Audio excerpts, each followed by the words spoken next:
Well, hi everybody, and welcome back to my channel. It's been a couple of weeks since I've done anything here at the bench. I finished my egg plane group build and kind of took a break for a while. Weather's been kind of lousy here and I haven't had a lot of energy or motivation, so I'm trying to push myself to get back into it again. So for my next build, what I decided to do is the Hawks Weird-oh kit, the Sling Curvette. This was the kit that I was given by Dario, and I'll put a link to his channel below. He lives the outskirts of Ottawa here, and he bought this kit, and there was two kits in the box, so he built one and gave me the other one. So I'm going to try and motivate myself to do this one and try to come up with my version of it. Anyways, stay tuned for, I'll turn the camera around and show you the box art, and I've got the parts in the sink now getting degreased and washed up, and once they're dry I'll begin the build.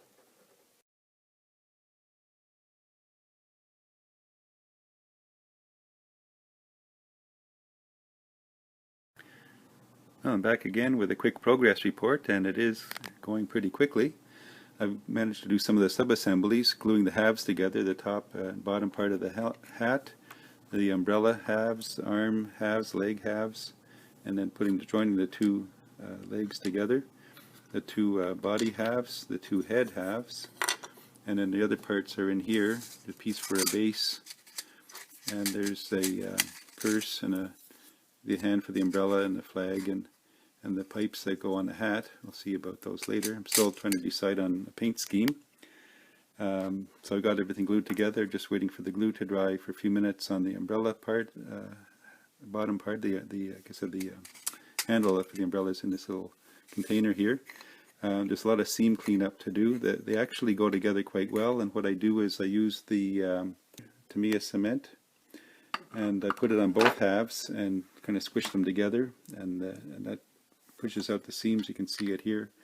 There's no gaps that I can see, but then these once the glue is dry, that needs to be filed and sanded down, scraped and filed and sanded smooth. So a bit of cleanup to do, and then prime it and decide on a paint color. So stay tuned, updates to follow. Back again with a quick update. I've got the pieces all in primer, the Vallejo light gray primer. I've started painting the other pieces here, the body parts. I've got the arms and the skin tones done with Craft Smart Coral. I tried a light flesh color, but it was way too light, so I find that this coral color gives a more realistic look. And the lipstick red I've done on her lips here and on her fingernails. Craft Vanilla I've used for her teeth and her eyes, and then just some golden brown, I think it was, for her pupils. I did her hair orange, sort of burnt orange, the Craft Smart burnt orange, to give her red hair. And for her top, I first did it in Folk Art lime green, and then I'm going to brush on some Folk Art extreme glitter in the green to give it a sparkly top. I haven't quite decided what I'm going to do with her legs and her umbrella and her hat yet, but we'll see soon. Stay tuned for more updates to come. Okay, I'm back again with a quick progress report. I managed to get the hat done here. I did the outside in lavender, and the inside it's craft paint eggplant. So that's drying up, and you saw the last episode I did her top here in this green, lime green, with the Folk Art Extreme Glitter over that in green. And I've done the base here. I mixed up just some red and white to make a pink base, and covered that with Future.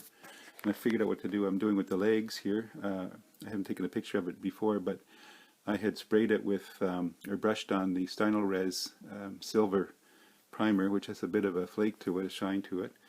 So I did that in the silver. You can still see it on her shoes there. And then I went over that just now in the airbrush with the Craft Smart King's Gold. And when that dries, I'm going to seal that with Future, and then I'm going to go over that, just brush it on because it's so thick to go through the airbrush, brush on some extreme glitter in gold to give it a more of a flake. There's the lavender I did for the hat. So it's coming along slowly but surely. Get the legs done, and I can start the assembly process. Now I just have to figure out what color to do the umbrella.